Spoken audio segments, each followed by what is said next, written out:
Hallelujah. Hallelujah. Hallelujah. Hallelujah.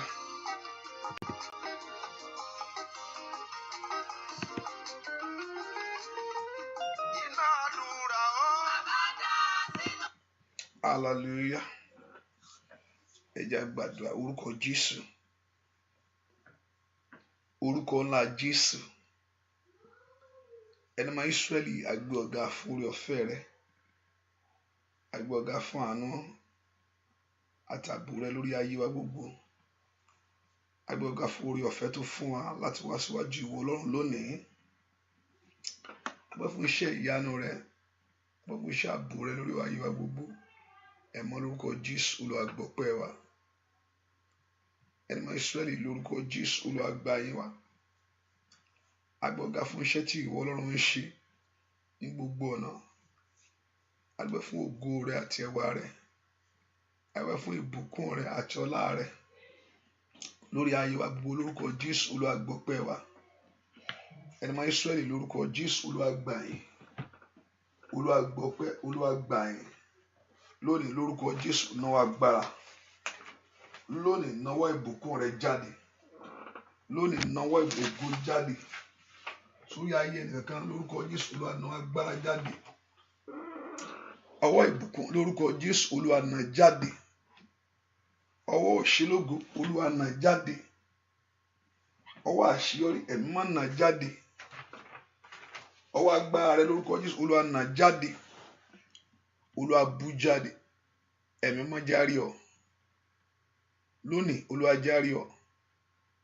lónìí Olúwa járí ọ nínú ayé ẹnìkan, járí ọ nínú iṣẹ́ ẹnìkan, járí ọ ilé ẹnìkan, járí ọ náwó agbára ńlá, ẹ̀mọ́ náwó agbára ńlá sínú ayé wa lónìí, ẹ̀mọ́ náwó agbára ńlá ṣe ìyanu, bú jáde, ẹ̀mọ́ ṣe ìyanu, bú jáde, ẹ̀mọ́ ṣe ìyanu, bú jáde, ẹ̀mọ́ ṣe ìyanu, bú jáde, má jòjó tì wá, ṣe ìyanu, Olúwa ṣe ìyanu ńlá, jẹ́ kí ayé kó rí ọ nínú ayé wa, ayé kó mọ̀ ọ́ nípasẹ̀ wa, jẹ́ kí ògo rẹ kó tàn, bẹ́ẹ̀ ni ó sì rí láyé lórúkọ Jésù Kristi Olúwa wa. Ọmọ Ọlọ́run fẹ́ ká bẹ̀rẹ̀ sí gbé Jésù ga fún oore ọ̀fẹ́ tí Ọlọ́run fún wa, mo fẹ́ ká yìn fún àánú rẹ̀ sẹ́. Olúwa mà ṣeun, ẹ kó gbé Jésù ga, kó gbé Ọlọ́run rẹ ga. Ọlọ́run mi ó mà ṣeun fún oore tó ń ṣe lórí ayé mi. Bó dẹ̀ ṣe ń dúpẹ́ yẹn, bó dẹ̀ ṣe ń yìn yẹn, má gbàgbé láti ṣe àpéyà yẹn. Ẹ dúpẹ́ lọ́wọ́ Ọlọ́run fún oore ọ̀fẹ́, ẹ fún oore àánú èyí tó rí gbà ní gbogbo ọ̀nà, ẹ fún ọwọ́ ògo àtọwọ́ ẹwà ńlá èyí tọ́lọ́run fi ń bà ọ́ tí ò fi jójú tì ọ́. Dúpẹ́ lọ́wọ́ Ọlọ́run pé Ọlọ́run ó máa ṣe ní gbogbo ọ̀nà mi sẹ́. Dúpẹ́ lọ́wọ́ Ọlọ́run pé Ọlọ́run ó máa ṣe ní gbogbo ọ̀nà mi sẹ́. Ọlọ́run ó máa ṣe nínú ayé mi sẹ́. Àwọn Ọlọ́run ó máa ṣe nínú ilé mi sẹ́. Dúpẹ́ Ọlọ́run pé ó máa ṣe o. Kí n fi dúpẹ́ orí ìwọ Ọlọ́run lórí ayé mi, kí n fi dúpẹ́ orí rẹ lórí ọ̀nà mi gbogbo. Dúpẹ́ lọ́wọ́ Ọlọ́run, Ọlọ́run tí ò gbàgbé ẹ, Ọlọ́run tí ò gbàgbé ọ tọmọtọmọ, Ọlọ́run tí ò gbàgbé ẹ tílétílé. Dúpẹ́ lọ́wọ́ Ọlọ́run pé Ọlọ́run ò mà ṣeun, ọba tó pọ̀ nípa tágbá ó ṣe, ọba tó ní gbogbo agbára ló mà ṣe, ọba tí ò fi mí sílẹ̀ ó mà ṣe o, ọba tó dúró tì mí ó mà ṣe. Dúpẹ́ lọ́wọ́ Jésù yìí pé Jésù ṣe. Dúpẹ́ lọ́wọ́ Ọlọ́run yìí, Olúwa mà ṣeun. Ó ní ẹni tí ń pa Ísírẹ́lì mọ́ kì í tòògbé, bẹ́ẹ̀ ni kì í sùn. Ìbò olùpamọ́ mi, olùjí mi, olóńpọ ọmọ tọmọtọmọ tí ò jẹ́ kí bí ṣẹlẹ̀, olóńpọ ọmọ tílétílé tí ò jó sọkún. Bẹ́ẹ̀ kó gbé Ọlọ́run yìí ga, Ọlọ́run tó pọ̀ nípa tagbára, mo gbé ọ̀gá lọ́wọ́lọ́wọ́ báyìí. Ọlọ́run tí mo fi gbogbo ògo fún, bẹ̀rẹ̀ sí dúpẹ́ lọ́wọ́ rẹ̀ fún iṣẹ́ ìyanu rẹ̀. Dúpẹ́ fún iṣẹ́ ìyanu rẹ̀ lórí ayé rẹ̀. Dúpẹ́ fún iṣẹ́ ìyanu rẹ̀ nínú ayé àwọn ọmọ rẹ̀. Dúpẹ́ fún iṣẹ́ ìyanu rẹ̀ nínú ọ̀nà rẹ̀ gbogbo.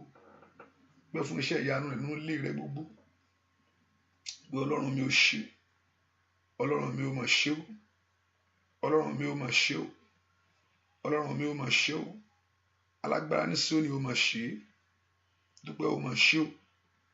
Dúpẹ́ lọ́wọ́ Ọlọ́run, gbọ́ àdúrà lórúkọ Jésù Kristi Olúwa wa. Mo ní kò ń ṣe àròyé lèèyàn fi ń lọ síwájú Ọlọ́run, kì í ṣe bí kí n sọ tèmi, kì í ṣe àwí tèmi lèèyàn fi ń lọ bẹ̀. Ọpẹ́ lèèyàn fi ń lọ síwájú Ọlọ́run, not a complaint. You give thanks to enter into his presence. Èso kó o ṣe ọkàn rẹ pa láti dúpẹ́. Kò ní pẹ́ jẹ́ kí n ṣàwí tèmi, jẹ́ kí n ṣàpé ogun yẹn kó wó lulẹ̀ náà. Ọpẹ́ ló kọ́kọ́ dú, ó mọ oríire tó ní kó ṣe fún ọ. Ṣùgbọ́n tó bá wá ń sọ̀rọ̀ ẹ fún pé Olúwa ṣe báyìí, ọ̀rọ̀ yìí àmọ́ pa ẹni tó mọ oríire yìí.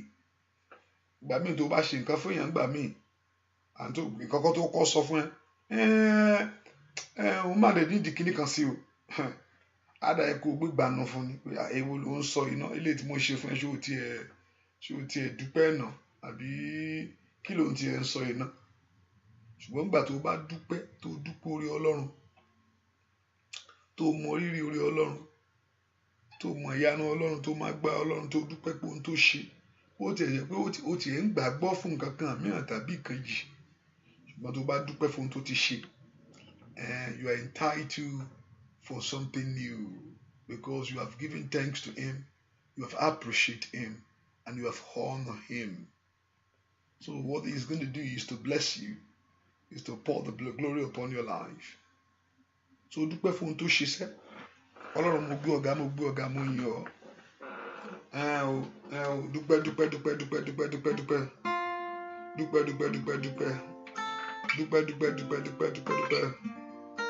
Dúpẹ́ lọ́wọ́ Ọlọ́run. Dúpẹ́ lọ́wọ́ Jésù ṣé. Ọlọ́run tó pọ̀ ní pátápátá. Èmi balẹ̀ bẹ̀rù.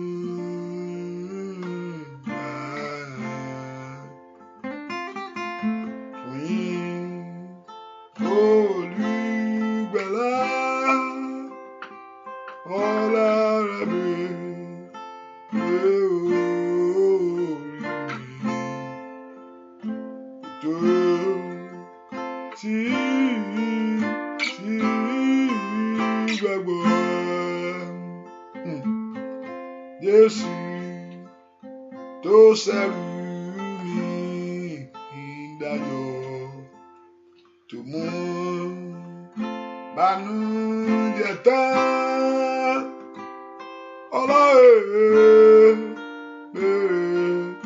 orí mi tó tí gbàgbọ́. Olóore mi, olóore mi o, olóore mi, olóore mi o, àbí sá fún ẹ o. Olóore mi, bàbí sá fún wa o. Olóore mi o, Jésù olóore, olóore. Dúpẹ́ lọ́wọ́ olóore. Dúpẹ́ lọ́wọ́ Ọlọ́run alààyè. Olóore, ó ṣe ní gbogbo ọ̀nà fún mi sẹ́. Olóore, nínú ẹbí mi o, nínú ilé mi o. Olóore, dúpẹ́ lọ́wọ́ Ọlọ́run. Olóore, Mèsáyà olóore, olóore, Ọlọ́run ó ṣe o. Olóore.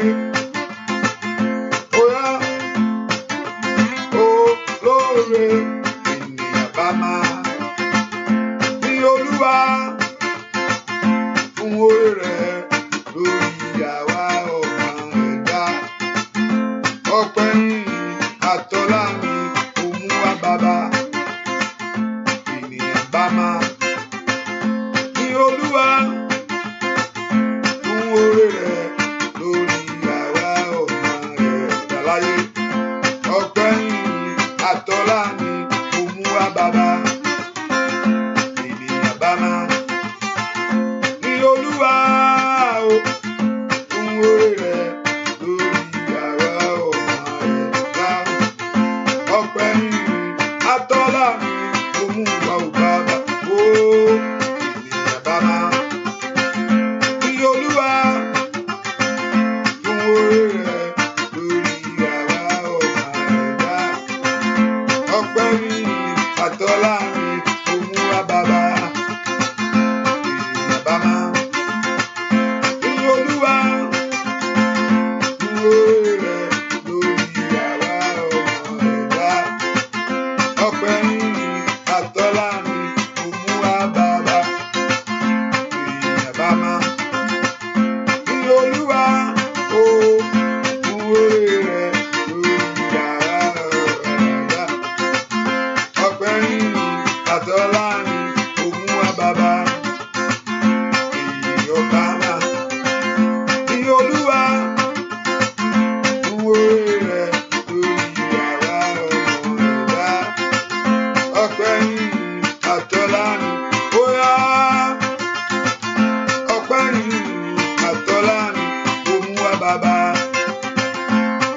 yìn àtọ́lá ni ó yá.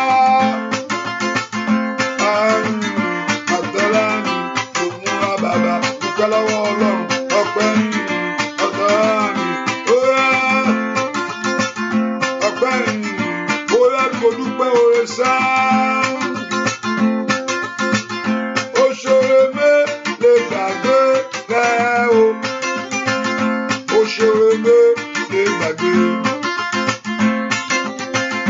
Òṣèré mi lè gbàgbé rẹ o. Bàbá mi òṣèré mi lè gbàgbé. Lè gbàgbé o. Lè gbàgbé Jésù. Òṣèré mi lè gbàgbé. Lè gbàgbé o. Lè gbàgbé Jésù. Òṣèré mi lè gbàgbé. Ó yá sá. Òṣèré mi lè gbàgbé rẹ o. Bá mi òṣèré mi lè gbàgbé. Òṣèré mi lè gbàgbé rẹ o. Òṣèré mi lè gbàgbé. Ó lè gbàgbé o. Lè gbàgbé Jésù. Òṣèré mi lè gbàgbé. Ó lè gbàgbé o. Lè gbàgbé Jésù. Òṣèré mi lè gbàgbé. Sọ pé àṣewẹ́rẹ́ mi iṣẹ́ Olúwa. Ọba tí mo pè tó ń jẹ́. Àṣewẹ́rẹ́ mi iṣẹ́ Olúwa. Ọba tí mo pè tó ń jẹ́. Àṣewẹ́rẹ́ mi iṣẹ́ Olúwa. Ọba tí mo pè tó ń jẹ́.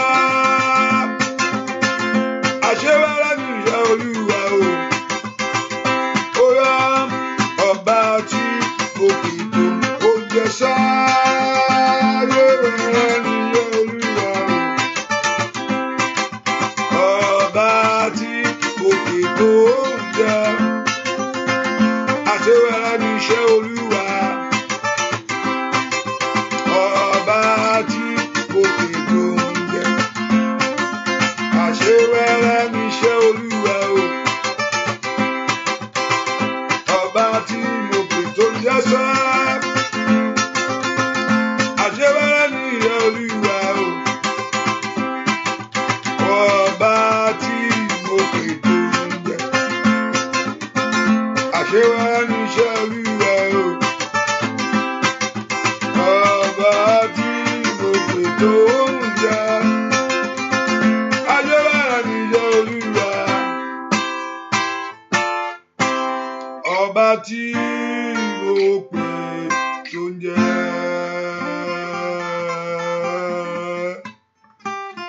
Dúpẹ́ lọ́wọ́ Jésù máa ṣeun. Dúpẹ́ oore Ọlọ́run.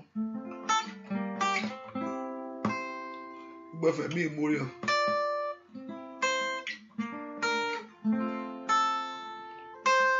Dúpẹ́ lọ́wọ́ Jésù. Dúpẹ́ lọ́wọ́ Jésù máa ṣeun. Jésù máa ṣeun o. Ọlọ́run máa ṣeun. Jésù máa ṣeun.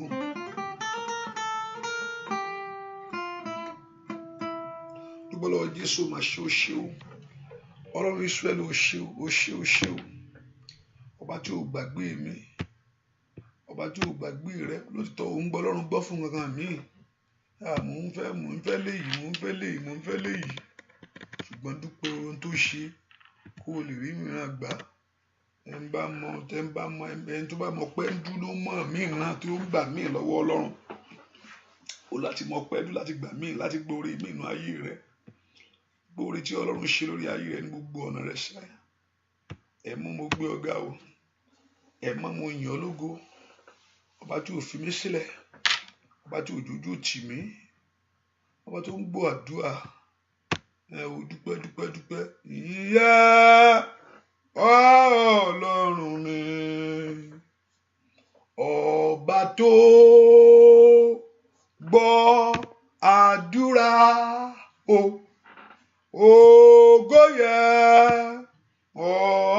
Ọlọ́run mi ọba tó gbọ́ àdúrà ìyìn yẹ Ọlọ́run mi ọba tó gbọ́ àdúrà ògo yẹ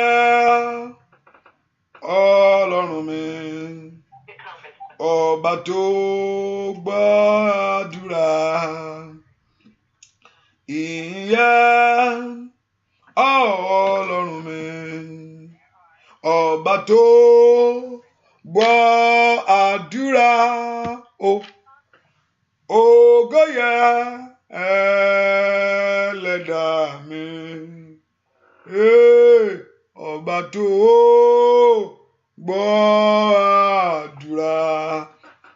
Olúwa mo gbé ọ̀gá torí pé òun gbàdúrà mo sì dúpẹ́ lónìí pé ó tún gbọ́ tèmi lónìí ó gbọ́ àdúrà mi ó ṣe ìyanu ayé mi gbọ́ àdúrà lórúkọ Jésù Kristi Olúwa wa orúkọ Jésù Olúwa ro tẹ̀jẹ̀ rẹ má ro tẹ̀ṣẹ̀ mi tẹ̀jẹ̀ ní kó rò kó ṣàánú fún mi o Olúwa tẹ̀jẹ̀ rẹ ní kó rò kó dá mi láre láyé Olúwa tẹ̀jẹ̀ rẹ ní kó rò kó dá mi láre kó ṣàánú fún ayé àwọn ọmọ mi orúkọ Jésù kọ́lọ́run kó ro tẹ̀jẹ̀ rẹ mi láti ká prado sùtẹ́ kata kọ́lọ́run kó ro tẹ̀jẹ̀ rẹ kó ṣàánú fún ayé rẹ kọ́lọ́run kó ro tẹ̀jẹ̀ rẹ kó ṣàánú fún ọ Olúwa ro tẹ̀jẹ̀ lórí ọ̀rọ̀ mi ṣẹ́ jẹ́ n rí àánú gbà jẹ́ n rí àánú gbà orúkọ Jésù náà àdúrà jẹ́ n rí àánú gbà orúkọ Jésù Olúwa jẹ́ n rí àánú gbà Olúwa jẹ́ kí ayé mi kó rí àánú gbà Ọlọ́run gbàdúrà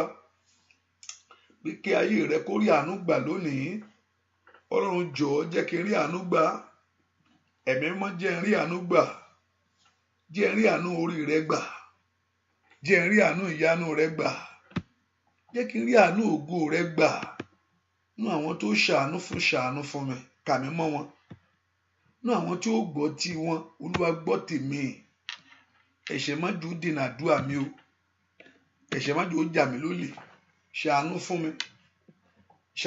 mi jẹ́ n rí àánú gbà Ọlọ́run gbàdúrà kí àánú kó wọlé tọ̀ wá o borúkọ Jésù kí àánú Ọlọ́run kó wọlé tọ̀ ayé rẹ lọ Olúwa jẹ́ kí n rí àánú gbà lórí ọ̀nà mi jẹ́ n rí àánú gbà lórí ayé mi jẹ́ n rí àánú gbà béèrè fún àánú Ọlọ́run ní gbogbo ọ̀nà béèrè fún àánú Ọlọ́run ní gbogbo ọ̀nà béèrè fún àánú Ọlọ́run ní gbogbo ọ̀nà béèrè fún àánú Ọlọ́run ní gbogbo ọ̀nà Olúwa jẹ́ kí n rí àánú rẹ jẹ́ n rí orí ọ̀fẹ́ rẹ jẹ́ n rí ojú rere rẹ Olúwa jẹ́ kí n rí ojú rere rẹ gbàdúrà jẹ́ n rí àánú rẹ jẹ́ n rí ojú rere rẹ Olúwa jẹ́ kí n rí àánú rẹ ẹ̀mí mímọ́ jẹ́ kí n rí ojú rere rẹ orúkọ Jésù dáadáa Olúwa jẹ́ kí n rí àánú rẹ gbà jẹ́ n rí ojú rere rẹ sọ fún Ọlọ́run pé o fẹ́ rí ojú rere Ọlọ́run ní ọ̀nà rẹ Olúwa jẹ́ kí n rí ojú rere nínú ayé mi jẹ́ kí n rí ojú rere rẹ lórí àwọn ọmọ mi jẹ́ kí n rí ojú rere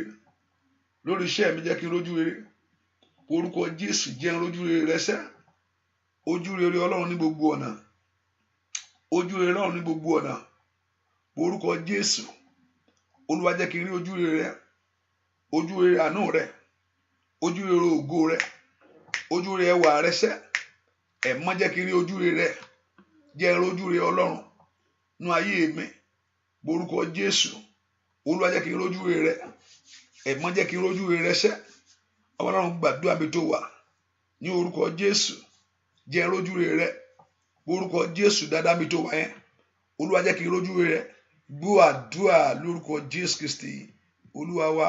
I want to let you know that the phone line is open. I did not open the line before. I mean the phone line. Those that you call in. No, I'm not saying no. I'm not saying calling in. No. That's what I'm not saying that. I'm saying the phone line. The phone line for the prayer. The prayer line. The prayer line. Is now on.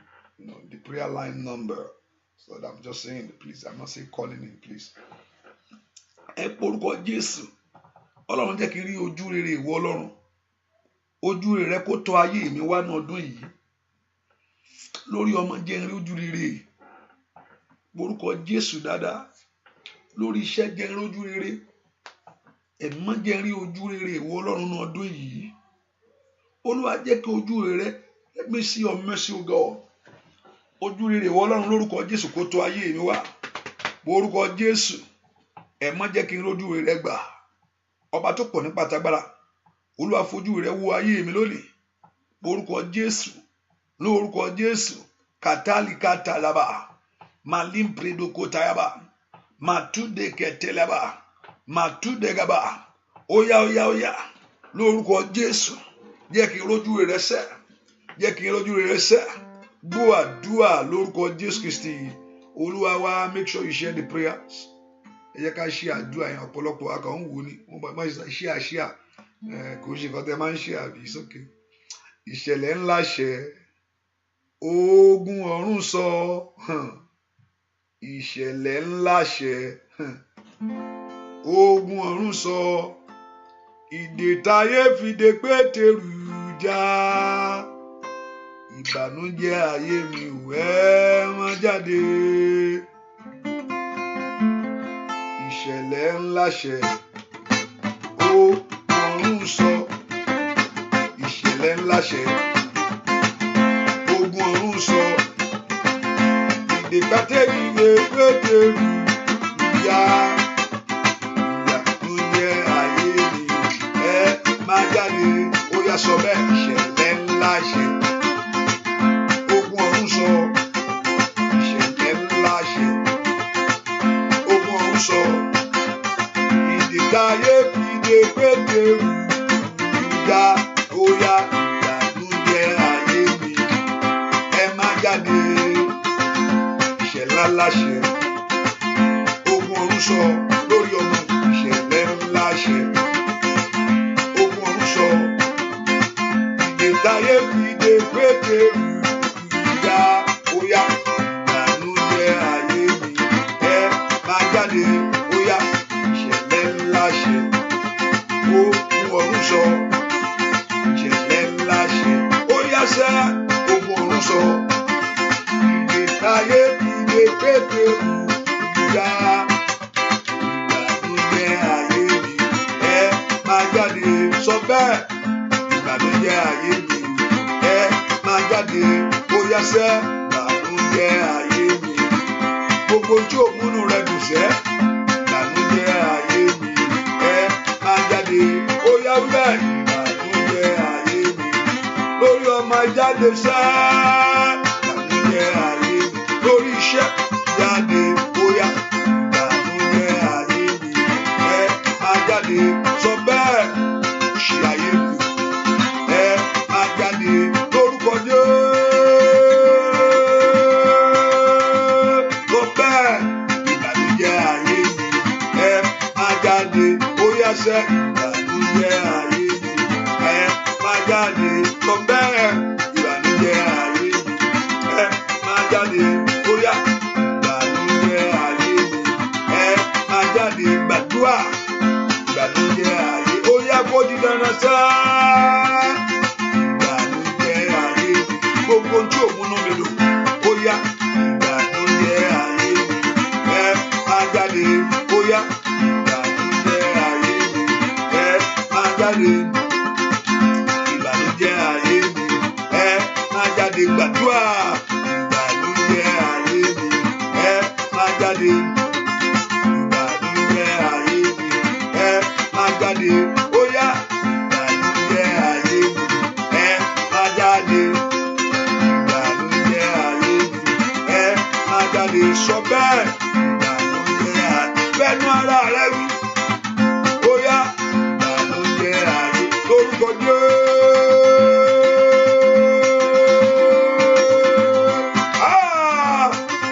Ìbànújẹ́ ayé mi. Ó yá kó jáde sẹ́. Ìbànújẹ́ ayé mi. Ó yá gbàdúrà. Ìbànújẹ́ ayé mi. Gbogbo tí ò múnú mi dùn sẹ́. Ìbànújẹ́ ayé mi. Gbogbo tí ò bá yàn rẹ fún. Ìbànújẹ́ má dé mára ìbànújẹ́ ayé mi ẹ máa jáde. Orúkọ Jésù Olúwa lé jáde. Èmi ò fẹ́ léyìí mọ́ o. Èmi ò fẹ́ léyìí mọ́. Mo ní ó múra rẹ ní ọdún iṣẹ́ bẹ̀rẹ̀ ni. Ó múra rẹ dáadáa ni. Jẹ́ kí ìbànújẹ́ mi dópin. Ohun tó ń pa mí lẹ́kún tí ò múnú mi dùn, ohun tí ò máyọ̀ mi kún rèé. Ọlọ́run mi ìfẹ́ lè mọ́nú ayé mi. Ọlọ́run mi ìfẹ́. Ọlọ́run mi ìfẹ́. Gbẹ àgbàlagbà tán, ó yá gbà mí. Gbàdúrà kọ́ Ọlọ́run kó gbẹ̀ lágbàtán lọ́wọ́ agbá tí ń yọ ayé mi lẹ́nu. Lọ́wọ́ ìjà tí ń bá ayé mi jà. Orúkọ Jésù má fara rẹ wéyàn o. Ibi tó ti wá yàtọ̀ o. Múndàyàbà bó ṣàtàyàbà. Má fara rẹ wéyàn. Ibi tí ìwọ ti gbórí jáde yàtọ̀. Kìtàyàbà bó ṣèkàtà. Orúkọ Jésù ìbànújẹ́ ayé mi jáde. Gbogbo ohun tó mú un le koko fún mi. Gbogbo ohun tó mú un le koko fún ìrìn àjò mi. Gbogbo ohun tó mú un le koko fún ayé àwọn ọmọ mi. Kì í gbọ́ kì í gbà ẹ̀mí yìí. Kì í gbọ́ kì í gbà agbára. Ayé pàtàyàbà lóńtòlí kẹtẹ. Ó yá porúkọ kó jáde. Inú ọdún yìí lórúkọ gbogbo tí ń bà mí láyọ̀ jẹ́. Gbogbo tí ò múnú mi dùn. Ní orúkọ Jésù ẹ jáde. Ní daraba bó ṣàtàyàbà. Gbọ́ àdúrà lórúkọ Jésù Kristi. Olúwa wa porúkọ Jésù. Ẹ̀yin ogun ọ̀run ẹ gbà ẹrù ọ̀tá lọ́rùn mi lónìí, ẹ gbà lọ́wọ́ mi. Ẹrù tí mo gbé wá yìí Olódùmarè gbà lọ́wọ́ mi. Má jẹ́ ń gbé jáde kúrò nínú àdúrà yìí o. Nínú àdúrà yìí Olúwa má jẹ́ ń gbé ẹrù, má jẹ́ ń gbé ẹrù, má jẹ́ ń gbé ẹrù tí mo gbé wá jáde. Gbogbo ẹrù tó gbé wá jáde tí ò múnú rẹ dùn. Gbogbo ẹrù tí mo gbé wá tí ò jẹ́ kí ayọ̀ mi kún. Ọlọ́run gbé ẹrù Ọlọ́run mi, ọrùn mọ́jọ owó mi mọ́. Ọlọ́run gbé ẹrù Ọlọ́run mi, ọrùn mọ́jọ owó mi mọ́. Ọlọ́run gbé ẹrù àṣetì lọ́rùn mi, mọ́jọ owó mi mọ́. Èmi ò fẹ́ léyìí o. Èmi ò fẹ́ léyìí inú ayé mi. Mi ì fẹ́ léyìí inú ayé àwọn ọmọ mi. Ìwọ náà mo lè bá sọ. Ìwọ náà lólùtúṣe. Túṣe, túṣe, túṣe. Olúwa túṣe, túṣe, túṣe. Orúkọ Jésù dá sí. Olúwa túṣe, túṣe. Yọ mí nínú ìyà. Yọ mí nínú òṣì. Yọ mí nínú ẹ̀gàn. Yọ mí nínú àbùkù. Yọ mí nínú ìtìjú. Orúkọ Jésù. Pé kí Ọlọ́run kó mú ọ jáde níbi tó wà sẹ́. Orúkọ Jésù. Olúwa mú mi jáde nínú òpó yìí. Olúwa mú mi jáde. Orúkọ Jésù. Mo fẹ́ bọ́. Mo fẹ́ bọ́. Mo fẹ́ bọ́. Mo fẹ́ bọ́. Mo fẹ́ bọ́. Mo fẹ́ bọ́. Mo fẹ́ bọ́. Mo fẹ́ bọ́. Láyà pàtàyàbà. Orúkọ Jésù. Óyá óyá mo fẹ́ bọ́. Mo fẹ́ bọ́. Mo fẹ́ bọ́. Gbọ́ àdúrà lórúkọ Jésù Kristi. Olúwa wa. Gbogbo ejòkéjò kí Ọlọ́run kó tẹ̀ fọ́. Kí Ọlọ́run kó tẹ̀ fọ́. Ọlọ́run kó tẹ̀ fọ́. Ewúrẹ́ ayé má jẹ mí ní ire o. Ejòkéjò kí Ọlọ́run kó tẹ orí rẹ̀ mọ́lẹ̀. Olúwa tẹ̀ mọ́lẹ̀. Olúwa tẹ̀ mọ́lẹ̀. Ẹ̀yin ogun ọ̀run ẹ tẹ̀ ẹ́.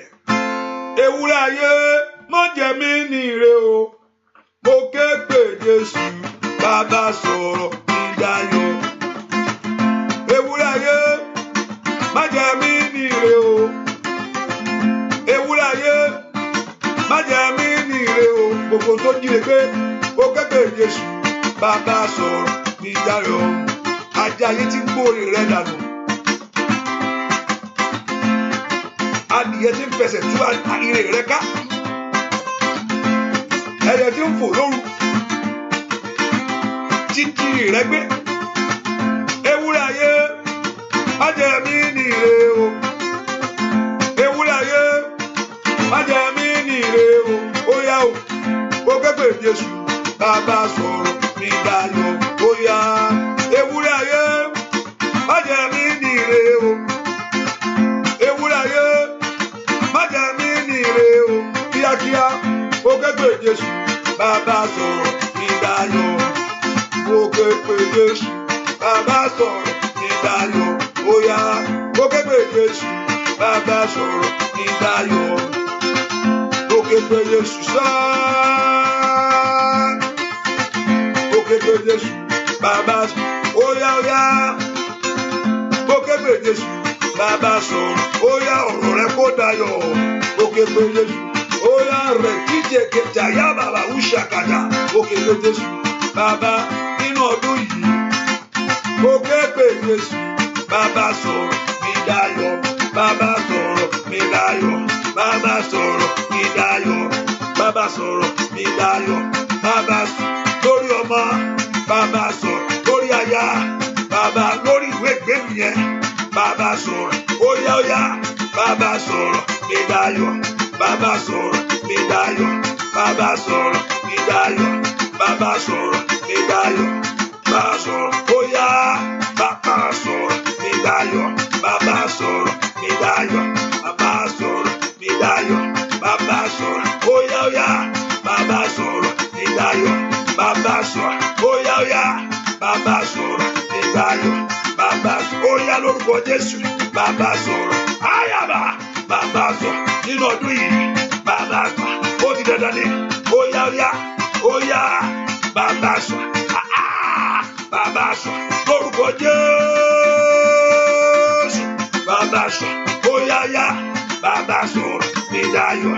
Bàbá sọ̀rọ̀ óyá gbàdúrà. Bàbá sọ̀rọ̀ mi dayọ̀. Bàbá sọ̀rọ̀ mi dayọ̀. Ó di dandan ní gbogbo ohun tí ń jíire gbénú ayé mi. Mo sọ fún ọmọ ní pé Ọlọ́run kò ṣe pé Ọlọ́run ò fún ẹ. Kò yẹ pé Ọlọ́run kò fún ẹ ní ire yẹn. Ọ̀pọ̀lọpọ̀ agbára Ọlọ́run ni kò ṣe fún mi. Ọlọ́run pé kí ló ń sọ? Ire tí mo ti gbé wá, mo ti gbé fún ẹ. Ṣùgbọ́n agbára kan ni kò jẹ́ kí èèyàn ríre. Ọlọ́run kò ní ìdí owó. Ìwọ dẹ̀ ní ìdí o máa sanwó ilé, o máa sanwó òun ò ní ìdí ẹ̀. Òun dẹ̀ ní gbogbo ẹ̀ lọ́wọ́. Ó ní ohun gbogbo lódùlódù lọ́wọ́. Ìwọ ló ní ìdí ẹ̀. So nínú ẹni tó nífẹ̀ẹ́ ìfẹ́ ni Ọlọ́run tó dẹ̀ pé òun ní ìdí òun ní kíní lọ́wọ́ kí a máa jẹ́. Ṣùgbọ́n èṣù ni kò jẹ́ kó tẹ̀ ọ́ lọ́wọ́. Ẹ wò. Olúwa ò dá mi má bànújẹ́ o. Olúwa ò dá mi má bànújẹ́. Èṣù ló ṣe kà. Olúwa fà mí yọ kíákíá. Ọlọ́run ò dá mi mọ́ eléyìí. Ṣèmi náà wá sọ pé mi ìfẹ́ lè má. Ọlọ́run gbogbo tó ń jẹ mí níre tí ń jẹ tó jádùn àgbà. Gbogbo tí ò jẹ́ kí ìyanu ṣẹlẹ̀. Ẹ̀yin ogun ọ̀run ẹ bá ń fẹ́ gbá sí wọn. Ẹ̀yin ogun ọ̀run ẹ nà á. Ẹ̀yin ogun ọ̀run ẹ nà á. Ohun tí ò jẹ́ kí ire ṣẹlẹ̀. Ohun tí ò jẹ́ kí ire ṣẹlẹ̀ lórí ayé mi. Ohun tí ò jẹ́ kí n ní ọ̀nà àbáyọ. Gbogbo agbára tí ń lo ipa ẹ̀ lórí ayé mi sẹ́ tí ò jẹ́ kí ohun rere tó ayé mi wá. Ọlọ́run ṣẹ́ lógun fún mi. Orúkọ Jésù ṣẹ́ lógun fún mi. Olúwa ṣẹ́ ní lónìí ṣẹ́ lógun. Ṣẹ́ ogun náà. Olúwa ṣẹ́ ogun náà kó gbè mí níjà. Olúwa ṣẹ́ ogun náà kó lànà àbáyọ fún mi. Màlẹ́pẹ̀ ló sọ tó yagaba. Orúkọ Jésù Olúwa ṣẹ́ ogun ayé mi sẹ́ kí ìyanu ṣẹlẹ̀ ní ọdún yìí. Olúwa ṣẹ́ ogun tí ń dí mi lọ́wọ́ kí ìyanu kó ṣẹlẹ̀ ní ọdún yìí. Olúwa ṣẹ́ ogun tí ń dènà mi kí ìyanu kó ṣẹlẹ̀ ní ọdún yìí. Olúwa ṣẹ́ ogun tí ń jayé mi lólè kí ìyanu kó ṣẹlẹ̀ ní ọdún yìí. Orúkọ Jésù ogun tí ń dènà ayé rẹ, ogun tí ń dí ọ lọ́wọ́ tí ò jẹ́ orí ìyanu. Olúwa ṣẹ́ ogun ayé mi lónìí kí ìyanu ṣẹlẹ̀ ní ọdún yìí. Ọlọ́run gbàdúrà o. Ó lọ kí Ọlọ́run kó ṣẹ́ ogun fún ọ kí ìyanu kó ṣẹlẹ̀. Orúkọ Jésù gbogbo agbára tó ń pe ìtìjú ní ọ̀rọ̀ rẹ sẹ́ ẹ̀jẹ̀ ojú ó tì í. Ẹ̀jẹ̀ ojú ó tì í. Gbogbo agbára tí ń pe ìtìjú sínú ayé rẹ. Gbogbo agbára tí ń pe ẹ̀gàn sórí ayé rẹ sẹ́. Orúkọ Jésù màkàlì àbàbò sàtà. Óyá. Gbogbo agbára tó lówó ò ní gbà. Gbogbo májẹ̀mú tó lówó ò ní lọ. Orúkọ Jésù Olúwa dójú tì í. Olúwa dìde kó tú ayé mi sílẹ̀ lọ́wọ́ ìnira. Ní orúkọ Jésù Olúwa dìde kó tú ayé àwọn ọmọ mi sílẹ̀ ní ọwọ́ ìnira. Gbọ́ àdúrà lórúkọ Jésù Kristi Olúwa wa. gbọ́ àdúrà lórúkọ Jésù Kristi Olúwa wa, orúkọ Jésù. Ẹ jẹ́ kí ire mi tẹ̀ mí lọ́wọ́ ní ọdún ìṣẹ́. Olúwa, jẹ́ kí ire mi tẹ̀ mí lọ́wọ́. The Lord make sure that Daniel received the blessing. Ó make sure pé Daniel gbà á. Ṣùgbọ́n Daniel ń ṣe nǹkan kan, Daniel ni kò dákẹ́ o. Ká Daniel dákẹ́ pé mo ti gbàdúrà Ọlọ́run ò fún mi. Ọlọ́run náà máa wò lọ ni. Gbogbo èèyàn gbàdúrà pé Ọlọ́run ò fún mi, jẹ́ kí wọ́n dákẹ́. Ọlọ́run náà máa wọlú ẹ lọ́nà kí ló fẹ́ kó ṣe fún ẹ. Ẹnìkan dúró wájú, òun dẹ̀ ti fi ránṣẹ́. Ìwọ ló máa sọ̀rọ̀ lọ. Tó o bá sọ fún Ọlọ́run kó dìde, kò kí ń gbìyànjú jà. Ó máa ń wò ní. Àfi tó o bá sọ fún, ohun tó bá sọ fún ló máa ṣe. Orúkọ Jésù, ó yá ẹ má wò mí ránṣẹ́. Ẹ jẹ́ kí ire mi tẹ̀ mí lọ́wọ́. Ẹ má wò mí ránṣẹ́. Ẹ jẹ́ kí n ṣe oríire inú ọdún yìí. Ẹ má wò mí rán. Ẹ jẹ́ kí n ní ohun ayọ̀ inú ọdún yìí. Ẹ má wò mí rán mọ́, ẹ̀yin ogun ọ̀run o. Ẹ má wò ọ̀rọ̀ mi rán mọ́ o. Má wò mí rán Olódùmarè o. Má wò mí rán. Má wò ayé mi rán mọ́. Tó bá wò rán, ọ̀tá ó ṣe yẹ̀yẹ́ mi o. Tó bá wò mí rán, ayé akẹ́gàn mi sẹ́. Ọlọ́run gbàdúrà. Ọlọ́run má wò mí rán. Má wò mí rán. Má wò ayé mi rán. Ayé mi ń fẹ́ bójútó. Ayé mi ń fẹ́ dásí. Ayé mi ń fẹ́ ìyanu. Ayé mi ń rí agbára rẹ. Orúkọ Jésù. Mo fẹ́ ṣe àṣeyọrí. Mo fẹ́ kí ire kó tẹ̀ mí lọ́wọ́. Èmi náà fẹ́ mọ ìyàtọ̀. Màtídà gabagabagaba. Orúkọ Jésù. Màtúdà gaba. Làǹtídà gaba. Orúkọ Jésù. Mo fẹ́ rí ìyanu. Fẹ́ kí ọ̀rọ̀ tèmi náà kó já sí ọpẹ́. Orúkọ Jésù, mo fẹ́ lẹ́nu ìyìn ní ọdún yìí. Mo fẹ́ borí. Orúkọ Jésù, èmi náà fẹ́ borí ogun yìí. Màtídà bàkàtàyàbò. Mo fẹ́ kí ìgbọ̀ tún kó dé bá ayé mi. Mo fẹ́ káyé mọ̀ kí mo mọ̀ ọ́. Orúkọ Jésù. Màtídà gabagaba. Orúkọ Jésù. Óyá óyá óyá. Óyá óyá óyá. Óyá óyá óyá. Ní orúkọ Jésù. Èmi náà fẹ́ rí ìyàtọ̀ ní ọdún yìí. Èmi náà fẹ́ rí ayé mi gbà. Èmi náà fẹ́ ṣe oríire. Ní orúkọ Jésù. Èmi náà fẹ́ rí ìyanu. Mo fẹ́ rọ́pẹ́ dù. Ní orúkọ Jésù. Óyá má gbàgbé mi. Màtídà gabagaba. Dìde kó ràn mí lọ́wọ́. Dìde. Màsídà gàbáyàbá. Óyá dìde. Ní orúkọ Jésù. Ní orúkọ Jésù. Dìde Ọlọ́run mi, dìde o. Dìde Ẹlẹ́dàá mi, dìde o. Dìde o, kó gbèjà mi jà bàbá, dìde. Ọlọ́run mi, dìde o. Ó ní dìde o, kó gbèjà mi jà bàbá. Dìde Ọlọ́run mi, dìde o. Mo ní dìde kó gbèjà mi jà bàbá sẹ́. Dìde Ọlọ́run mi, dìde o. Mo ní dìde sá kó gbèjà wá jà bàbá mímọ́. Dìde Ọlọ́run mi, dìde o. Dìde Ọlọ́run mi, dìde o. Dìde Ọlọ́run mi, dìde o. Dìde Ọlọ́run mi, dìde o. Dìde Ọlọ́run mi, dìde o. Gbọ́ ẹkún mi sá. Dìde Ọlọ́run mi, dìde o. Lórí ayé mi o. Dìde Ọlọ́run mi, dìde o. Ní gbogbo ọ̀nà sá. Dìde Ọlọ́run mi, dìde o. Lórí ayé mi o. Dìde Ọlọ́run mi, dìde o. Ó yá ṣe dìde Ọlọ́run mi, dìde o. Psalm 115.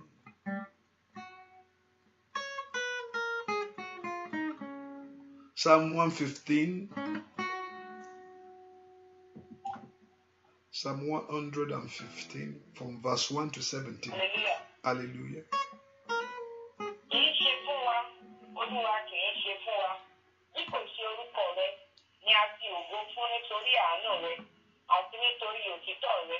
Nítorí kí ni àwọn kèfèrí yóò ṣe wípé níbo ni Ọlọ́run wọn wà nísinsìnyí, ṣùgbọ́n Ọlọ́run wà níbẹ̀ ní ọ̀run.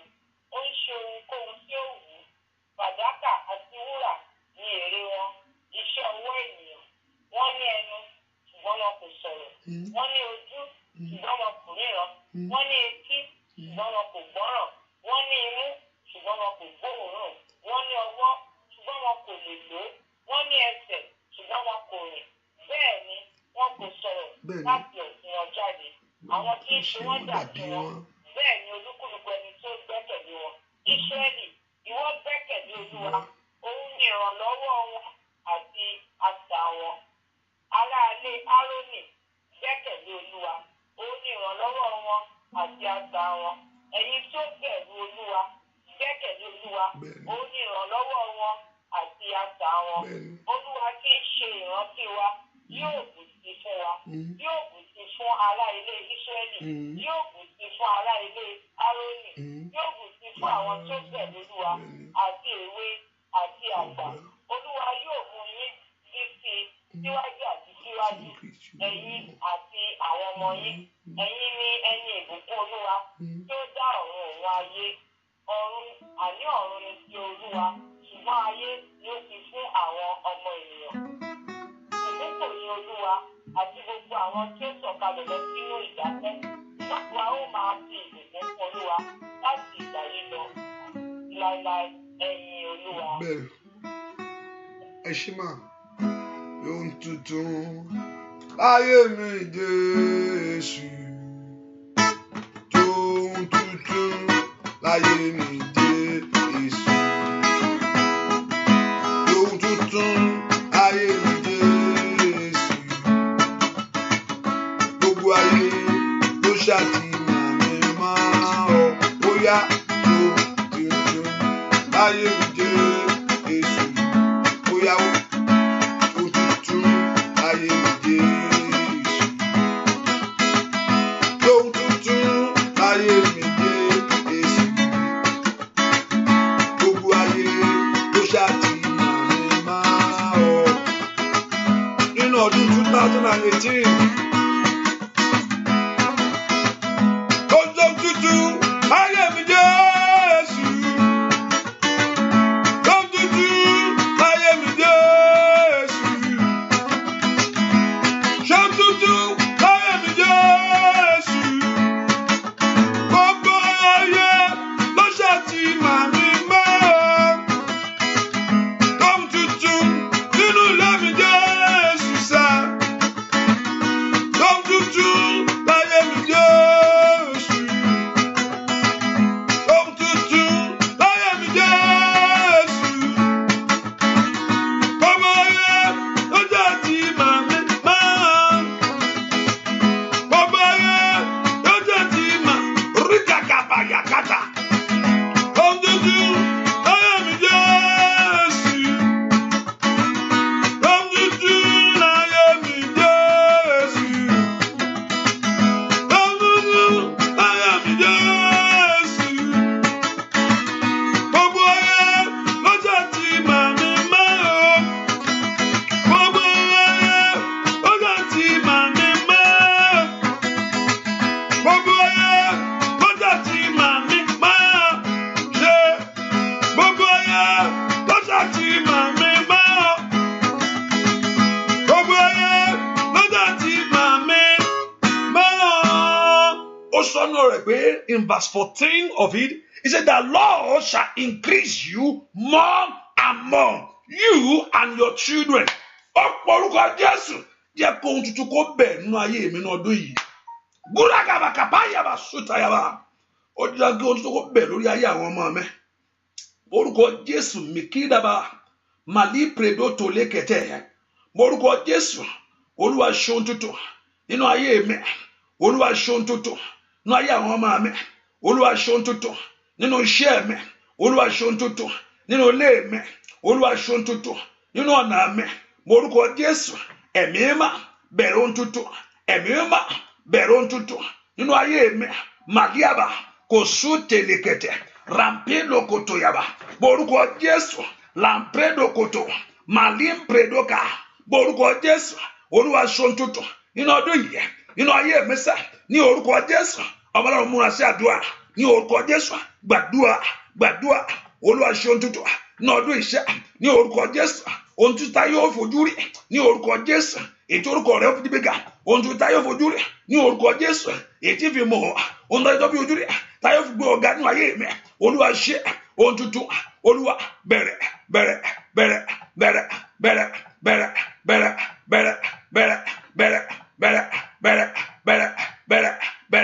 óyá bẹ̀rẹ̀ lọ́dọ̀ ní orúkọ Jésù ní gbogbo ọ̀nà ọba náà béèrè fóun tuntun lọ́wọ́ Ọlọ́run béèrè fóun tuntun ìgbọ̀ tó yẹ kó dé bá ayé ẹni ìgbọ̀ tó yẹ kó dé bá ọ̀nà rẹ ni ní orúkọ Jésù ìgbà àṣeyọrí kó dé bọ̀ óyá gbàdúrà ohun tuntun kó ṣẹlẹ̀ nínú ọdún yìí ohun tuntun kó bẹ̀rẹ̀ nínú ọdún yìí ohun tuntun kó bẹ̀rẹ̀ nínú ayé mi nínú ayé àwọn ọmọ yìí ní orúkọ Jésù nínú ayé àwọn èèyàn yìí óyá àní gbàdúrà Olúwa ṣe ohun tuntun gbọ́ àdúrà lórúkọ Jésù Kristi Olúwa gbogbo agbára tó ní kò ní ṣe é ṣe sẹ́ ìwà agbára yìí kó wọnú èdè agbára tó ní kò ní ṣe é ṣe pé ohun tuntun ò ní ṣẹlẹ̀ ìwà agbára yìí kó wọnú èdè agbára tó ní ò ní rí ọ̀nà lọ yìí agbára náà kó wọ agbára tó ní ohun tuntun ò ní ṣẹlẹ̀ nínú ayé rẹ because ọ̀rọ̀ Ọlọ́run ló sọ náà rẹ̀ pé and the Lord he said the Lord has manifold of us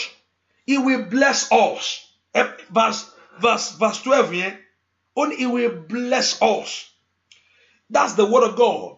Blessing is not about money alone. You are talking about the good things that you need in life. You are blessed with it.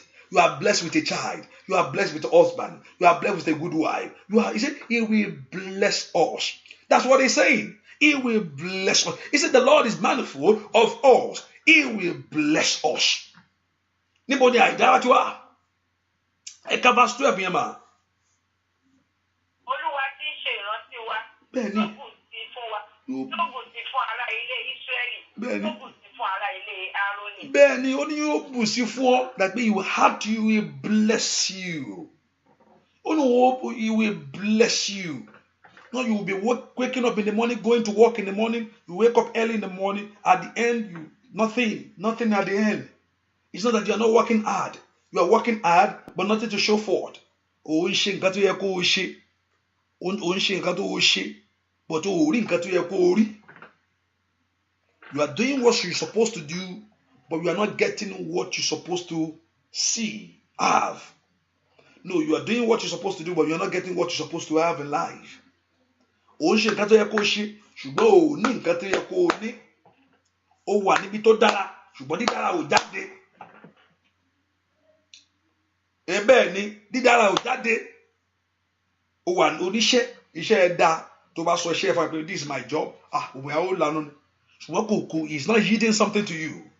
Ó wà nílé ọkọ, ṣùgbọ́n nǹkan kan ò ṣe ń bẹ̀. Kò lákàtà yàbàyà. Orúkọ Jésù sẹ́ máa ń daga bàbà. Fífáìn ó fáìn, ṣùgbọ́n kò sẹ́ni tó pé bọ̀dá, àǹtí, kò sẹ́ni náà ó wá di pé òun wá káàkiri mò ń wọ́kọ̀ o. Mo wá yá o, kí ló ṣe ọ́, kí ló dé, tẹ́yìn pé o lè kọjá pé ṣúṣúṣú, àwọn tó lọ klọ́ọ̀bù gan rí gbé, káyàbá, wọ́n tó wá ń lọlé Ọlọ́run ló wá ní pé wọ́n ló wá tiẹ̀ kiri. Orúkọ Jésù, ẹ jẹ́ kí ohun tuntun ṣe ẹ̀rọ ayé mi sẹ́, ẹ gbà mí lọ́wọ́ ogun tí ò fẹ́ kó ṣeé ṣe. Ó sọ pé you will bless me.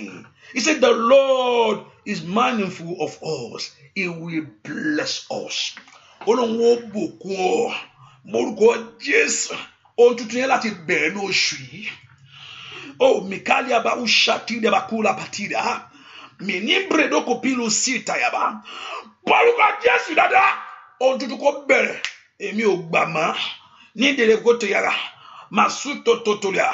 Matutoliaba. Matudagabagaba. Matutotula. Matutogaba. Matudagaba. Matutolia. Mayagata. La Prada gaba, matotoliaba, matuteliaba, màsútẹkẹdà óyá morúkọ Jésù óyá gbúàdúà lórúkọ Jésù Kristi.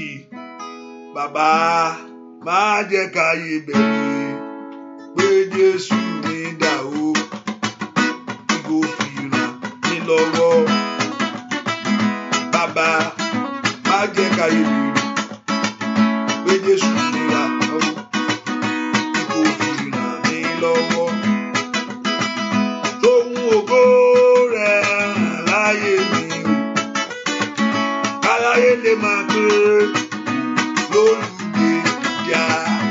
Ohun ògo rẹ̀ lórí iṣẹ́ mi, aráyé lè máa pé lólùgbèjà. Ire mi máa bọ̀, ire mi máa bọ̀, máa bọ̀, máa bọ̀ lọ́dọ̀ mi. Ire ó yá sọ bẹ́ẹ̀, ire mi máa bọ̀, ó yá ire mi máa bọ̀, máa bọ̀, máa bọ̀ lọ́dọ̀ mi. Gbogbo agbára tí ń fẹ́ rí dànù, ire mi máa bọ̀, ire mi máa bọ̀, máa bọ̀ lọ́dọ̀ mi.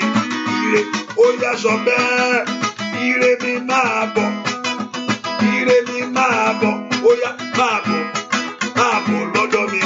Ire mi máa bọ̀, ó yá ire mi máa bọ̀ o, ire mi máa bọ̀, máa bọ̀ lọ́dọ̀ mi. Ire ó yá ire mi máa bọ̀, ire mi máa bọ̀, máa bọ̀ lọ́dọ̀ mi. Ire ó yá máa bọ̀ lọ́dọ̀ mi. Ire mi máa bọ̀, ó yá ire mi máa bọ̀, ire mi máa bọ̀ nínú ọdún yìí. Ire mi máa bọ̀ láàrin ẹbí, ire mi máa bọ̀, ó yá ire mi máa bọ̀, ó yá ire mi máa bọ̀ lórílẹ̀-èdè.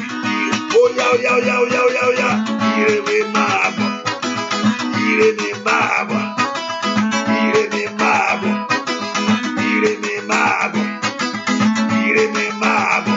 Ó dada ire mi máa bọ̀ lórí ilé, ire mi máa bọ̀, ó yá ire ágàgàgàgà, ire mi máa bọ̀ lórúkọ Jésù. Ire mi máa bọ̀ rẹ́gàbàlíà, ire mi máa bọ̀ màsíkẹ̀tẹ̀, ire mi máa bọ̀ màkàpáyà, ire mi máa bọ̀ ràtìdàbà, ire mi máa bọ̀, ó yá ire mi máa bọ̀, ó yá ire mi máa bọ̀, ó yá ire olórúkọ Jésù, ó yá ire mi máa bọ̀.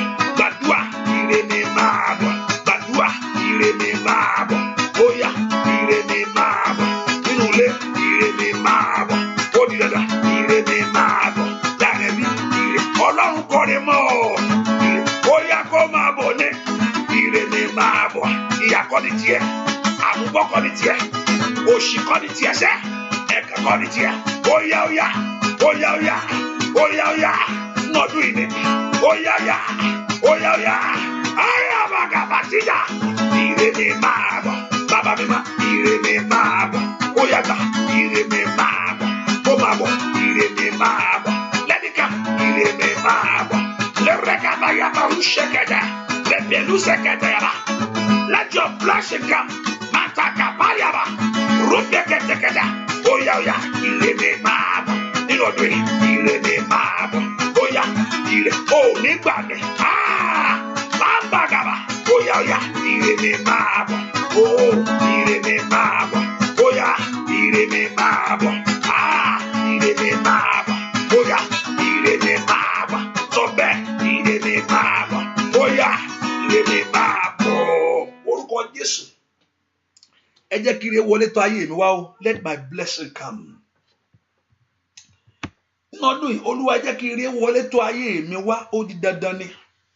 Gbogbo agbára tí ń dó sójú ọ̀nà ire mi, gbogbo ipá tí ń dó sójú ọ̀nà ire ayé mi, tó wá fẹ́ sọ ọ́ di ẹni tí ò mọ kankan, tó wá fẹ́ sọ ọ́ di èrò ẹ̀yìn. Ní orúkọ Jésù, Olúwa mú kúrò every power standing in the way of my blessing. Mo ní Ọlọ́run ti máa rò pé Ọlọ́run ló fi àjẹ, Ọlọ́run ò fi àjẹ ẹnikẹ́ni o. Sátánì lè ń fi àjẹ yàn. Ọlọ́run sọ pé tó bá dẹ̀ ké pé òun á gbà ẹ́ lọ́wọ́ ẹ̀. tó bá dákẹ́ tolú ẹ̀ bá dákẹ́ nu ọmọ àwògbẹ̀ bóyá ó láìkì rẹ̀ ni rábà kàpáyàbà gbogbo agbá tí ń dó sí ọ̀nà rí mi ẹ̀yin ogun ọ̀rọ̀ ẹgbà kúrò ó yẹ ẹgbà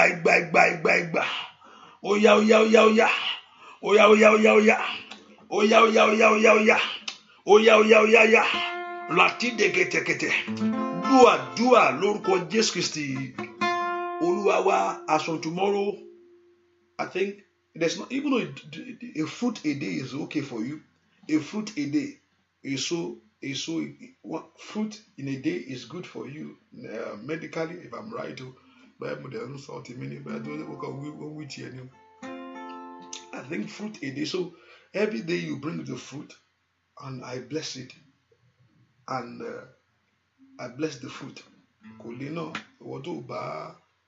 So if you don't have it every day, it's okay, but I bless the fruit, and I connect the blessing I use as a point of contact for you.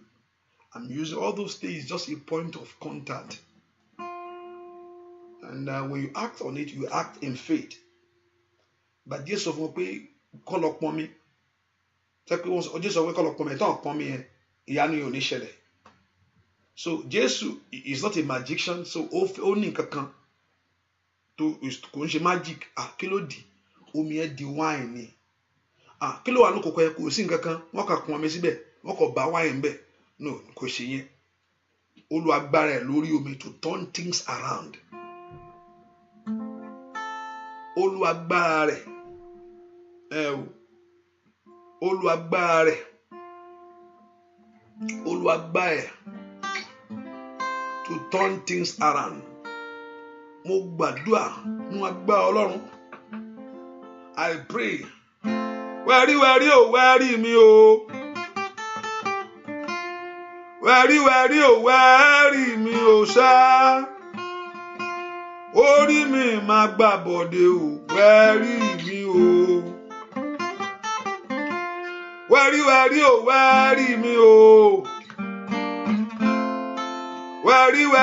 Wẹ́rí mi o. Orí mi máa gbà bọ̀dé o. Wẹ́rí mi o. Oya. Wẹ́rí mi o.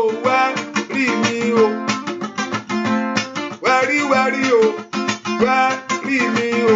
Oya o. Orí mi máa gbà bọ̀dé o. Oya. Ẹ̀bọ̀dé àìní. Àrọ́mọbí. Àríṣà. Àrọ́nà àbáyọ láyé. Gbogbo ẹ̀yin tẹ́ gbọ́ mi lórí Showers of Blessing. Ẹ ṣé mẹ́rin. Mo fẹ́ kó mọ̀ pé ẹ wà ń bẹ̀. Wẹ́rí o, mo ní wẹ́rí mi o. Wẹ́rí o, mo ní wẹ́rí mi o. Wẹ́ òṣì dànù, orí mi máa gbà bọ̀dé o. Ayaba kátàyà, bóyá sẹ́. Wẹ́rí o, wẹ́rí mi o. Ogun ànídànù. Wẹ́rí o, wẹ́rí mi o. Bóyá sẹ́, orí mi máa gbà bọ̀dé o.